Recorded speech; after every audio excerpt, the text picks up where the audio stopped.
Not even Jade Cargill can overcome this debauchery, this utter and ultimate disaster. In today's video, we are going to be looking at the literal must-see footage that involved Jade Cargill, Nia Jax, and Tiffany Stratton in a women's triple threat championship match on the September 26, 2025 episode of SmackDown. I got all of the footage. You're going to get to see it here.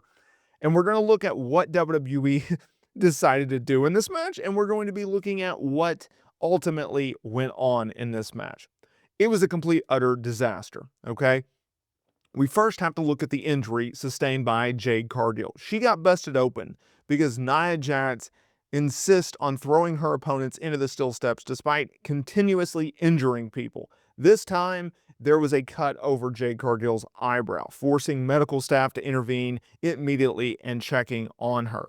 Despite the injury, the contest continued. It was Tiffany Stratton retaining her championship over Nia Jax after hitting the prettiest moonsault ever. Now, earlier in the match, Jade Cargill nearly scored the victory when she hit her jaded finisher on Stratton, only for Jax to pull the referee from the ring and stop the count. And then we got an interesting situation. There was a spot where Jade Cargill had Nia Jax pinned. 1, 2, and Tiffany was supposed to hit a drop kick to Jade to break up the pinfall. Well, Nia Jax decided, I don't think Tiffany's going to make this count, and I'm not going to be blamed responsible. So she kicks out way before Tiffany gets there. We then have Tiffany go and try to cover Nia Jax, only for the referee to stop counting at 2. Okay, she just stopped. You could see Tiffany very frustrated. You could see Nia Jax frustrated. You could see the referee frustrated. Jade Cargill, she was a bloody mess on the apron. Okay, she was out on the floor. You can't do this. You cannot do this. I don't care if it's the referee's fault. I don't care if it's Nia Jax's fault. I don't care whose fault it is. You simply cannot have this at the highest level possible. It's not even in the realm of a possibility. Someone has to sit there and make it very clear. If you are a referee, you must count the 3. Don't worry if the competitors screw up the finish. Do not be the result of this issue. You count 1, 2, 3. Jade Cargill cannot overcome this. She is done. It's over. It's finished as her as a babyface right now. WWE simply needs to hit the reset button. As a Jade Cargill fan, as someone who has been accused of a Jade Cargill march, you cannot do this with this woman. It's done. It's over. Finished. It's over. You got to hit the reset button. She's got to go heel. You got to do something different. Get her away from the women's championship. Get her away from Nia Jax, for God's sakes. Get her away from Tiffany Stratton. Okay, clearly WWE is not putting the championship on Jade Cargill right now. They're certainly not putting the title on Nia Jax after this showcase, right? Now we're going to get Tiffany Stratton. She's going to take on Women's World Champion Stephanie Valker at Crown Jewel on October 11th over in Perth. Great. I'm afraid the WWE is going to put Jade Cargill and Nia Jax into a match together. I'm afraid they're going to go in that direction. I'm afraid that they're going to continue the storyline of, oh, well, look, there was a little bit of a debauchery. There was a little bit of botching going on. Jade Cargill got busted open. Hey, let's keep Nia Jax and Jade Cargill together. And I'm here to tell you, no, you can't do that. That's a mistake, right? Now, I get the whole argument, well, if you want Jade to get more aggressive. You want Jade to get more of this persona where she's a killer and she's a top-tier superstar and she's pissed off. And, hey, Nia Jax is someone that we can have her beat, not at the risk of her health, right? You can't do this. So for whatever reason, they don't have very good chemistry. For whatever reason, they don't jive. So keep them far apart from each other, okay? Same goes with Tiffany Stratton and Jade Cargill. They clearly don't have the greatest chemistry. SummerSlam match, not the greatest. Now, their SmackDown match a few weeks ago, that was a little bit better.